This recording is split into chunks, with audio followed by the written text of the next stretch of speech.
చెప్తాం. వికసిత్ భారత్ 2046 భారతదేశాన్ని బ్రహ్మాండంగా తయారు చేస్తాం ఇంత గొప్ప చెప్తుండు. ఇలాంటి మోడీ ప్రభుత్వంలో సీనియర్ సిటిజన్లు వాళ్ళు దేశానికి వివిధ శాఖలలో వివిధ మీరు అన్నట్టు స్వీపర్ గా నుంచి అటు ఐఏఎస్ దాకా సేవలు అందించిన వాళ్ళు, వీళ్ళకి సంబంధించిన పెన్షన్ విషయంలో ఇలాంటి కఠినమైన లేకపోతే వాళ్ళ గొంతు మీద కత్తి పెట్టే నిర్ణయం తీసుకుంటుందా మోడీ ప్రభుత్వం? ఎందుకు అట్లా అపోహ పడుతుర్రా, లేదంటే జనం ఎట్లా అర్థం చేసుకోవాలి? అపోహ లేదు. మోడీ గారిలో మెచ్చుకోవాల్సిన విషయం ఇంకోటి ఉంది. అదేంటంటే చేసింది ధైర్యంగా చేస్తారు, ధైర్యంగా అబద్ధం కూడా చెప్పగలరు, రెండూ ఉన్నాయి. ఇది ధైర్యంగా తీసేశారు ఆయన. ఇందులో ఏమి మొగమాటం ఏం అక్కర్లే. మీకు ఇప్పుడు వాళ్ళు ఈ రోజు నిర్మలా సీతారామన్ గారిని మాట్లాడమనండి, 1/1/2026 నుంచి 8వ పే కమిషన్ వస్తుంది. అది పాత పెన్షనర్లకి 31/12/2025 వరకు రిటైర్ అయిన పెన్షనర్లందరికీ, ఉద్యోగులకి, పెన్షనర్లకి మీరు పెన్షన్ రివిజన్ చేస్తారా చెయ్యరా అని అడగండి, తెలిపోతుంది.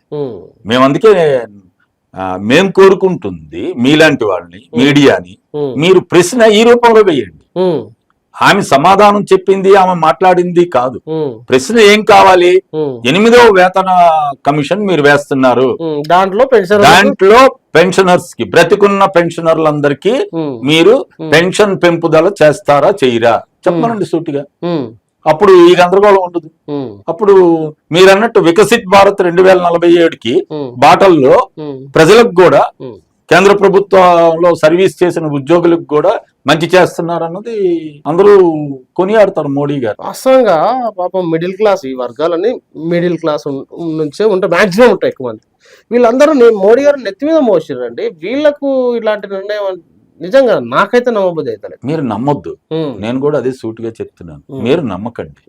మీరు బీజేపీ నాయకుల్ని గాని, మన కేంద్ర మంత్రులు ఇద్దరు ఉన్నారు, కిషన్ రెడ్డి గారిని గాని, బండి సంజయ్ గారిని గాని, లేదు 8 మంది ఎంపీలు ఉన్నారు, వాళ్ళని గాని వాళ్ళ బీజేపీ ఇప్పుడు తీసుకొచ్చిన ఫైనాన్స్ బిల్లులో అసలు తెలుసా?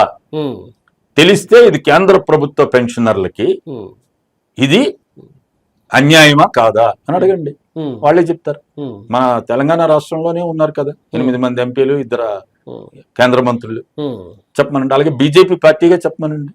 మీరు అన్నది కూడా కరెక్ట్.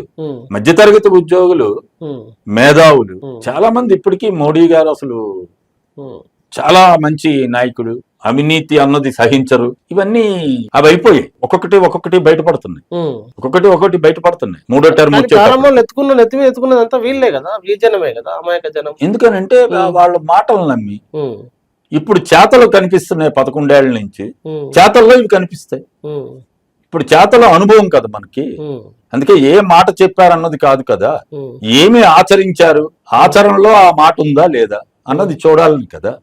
అది ఆచరణలో మోడీ గారిది. ఇప్పుడు మోడీ గారు ఏమంటున్నారు, ప్రపంచవ్యాప్తంగా మేము అసలు భారత్ వైపు అందరూ చూస్తున్నారని చెప్పి.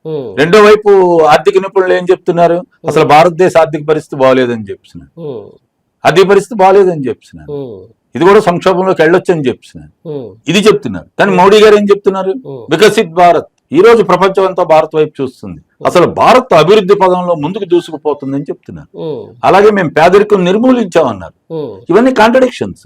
నిజంగా పేదరికం నిర్మూలిస్తే మరి మొన్న కూడా స్టేట్మెంట్ ఇచ్చారు, ఎన్నికల ముందు కూడా చెప్పారు, ఇప్పుడు 80.1 కోట్ల మందికి ఉచిత రేషన్ మేము ఇస్తున్నాం, ఉచిత బియ్యం ఇస్తున్నాం, ఉచిత గోధుమలు ఇస్తున్నాం అని చెప్పారు. మరి ఏది కరెక్ట్? రెండు మోడీ గారే చెప్పారు. పేదరికాన్ని నిర్మూలిస్తే మరి ఉచిత రేషన్ ఎందుకు? బిలో పవర్టీ లైన్ బీపీఎల్ వాళ్ళకి ఇస్తారు కదా, మరి అదే కదా ఇచ్చేది. మరి సో అందువలన ఇప్పుడు ఈ పెన్షన్ కూడా నేను మీకు సూటిగా చెప్పదలుచుకుంది అదే. నిజంగా కేంద్ర ప్రభుత్వ పెన్షనర్లకి మేము అటువంటిది ఏమీ తీసుకురాలేదు. మేము 1/1/2026 నుంచి అమలు చేసే 8వ వేతన కమిషన్ ని మేము అంతకు ముందు రిటైర్ అయిన వాళ్ళకు ఉన్న పెన్షనర్స్ కూడా వర్తింపజేస్తాం అని చెప్పమనండి. ఈ గందరగోళం అంతా రాదు. అప్పుడు మోడీ గారి నిజాయితీని ఇది దేశం అంతా చూస్తుంది, ప్రపంచం అంతా కూడా చూస్తుంది. లేదంటే ఇప్పుడు నేను మీకు ఇందాక చెప్పినట్టు వీళ్ళందరికీ కోపం వచ్చే పరిస్థితి, వీళ్ళందరికీ అర్థమయ్యే పరిస్థితి. ఇది మీరు చేయవలసింది. నేను మీ ద్వారా అందరినీ కోరుకుంటుంది ఏంటనంటే, మీరు మోడీ గారి మాటలు వద్దు, మోడీ గారి చేతలు చూడండి, ఆచరణలో ఏం జరుగుతుంది మీకు ఎట్లా మీ మీద ప్రభావం పడుతుంది మోడీ గారు తీసుకుంటున్న విధానాలు గత 11 ఏళ్ళు అన్నది అది చూస్తే ఇప్పుడు కేంద్ర ప్రభుత్వ పెన్షనర్లకు జరిగిన అన్యాయం ఇవన్నీ అర్థం అవుతాయి. ప్రజలారా విన్నారు కదా, ఈ పెన్షనర్లకు సంబంధించి 60 ఏళ్ల నుంచి 60 ఏళ్ల వరకు వాళ్ళు సేవ చేసి సర్వీస్ చేసి వాళ్ళు రిటైర్ అయ్యి ఇప్పుడు 60 ఏళ్ల నుంచి 100 ఏళ్ల పై ఉన్న వాళ్ళు కూడా ఉన్నారంట. వాళ్ళకి సంబంధించిన పెన్షన్ ప్రతి వేతన సవరణ దాంట్లో భాగంగా పెరగాల్సిన అవసరం ఉంటది, దానికి అనుగుణంగా పెరుగుతుంది. మరి ఈసారి అది తీసేసిరని రాజుగారు అనేక ఆధారాలతోటి అనేక విషయాలను ముందు పెట్టినారు. లేదంటే ప్రభుత్వాన్ని చెప్పమనండి, లేదంటే మంత్రులను చెప్పమని అని చెప్పేసి ఒక కీలకమైన ప్రశ్నలే వేశారు. మరి ప్రజలారా మీరు కూడా సోషల్ మీడియాలో అనేకమైన వీడియోలు చూస్తున్నారు, వార్తలు చూస్తున్నారు. కాబట్టి ఇలాంటి ఏదైతే పెన్షనర్లు వాళ్ళు సీనియర్ సిటిజన్స్ దేశానికి సేవ చేసిన వాళ్ళ మెడ మీద కత్తి పెట్టడం ఏంది, లేకపోతే వాళ్ళ పొట్ట కొట్టడం ఏంది, ఇది కరెక్టే అనుకుంటారా? మీరేమంటారో తప్పకుండా కామెంట్ రాయండి. అదే విధంగా మనం ఈపీఎస్ పైన T10 లో రాజుగారిని ఇంటర్వ్యూ చేసాం. ఆయన చాలా క్లియర్ గా అసలు ఈపీఎస్ అంటే ఏంటి, దాని వల్ల ఉపయోగం ఏంటి, నష్టాలు ఏంటి, చాలా వివరమైన వీడియో కూడా T10 లో అందుబాటులో ఉంటుంది. ఈ వీడియో కింద మేము ట్యాగ్ చేసాం, దాన్ని తప్పకుండా చూడండి, మీ అభిప్రాయం రాయండి. Thank you very much. చూస్తూనే ఉండండి T10.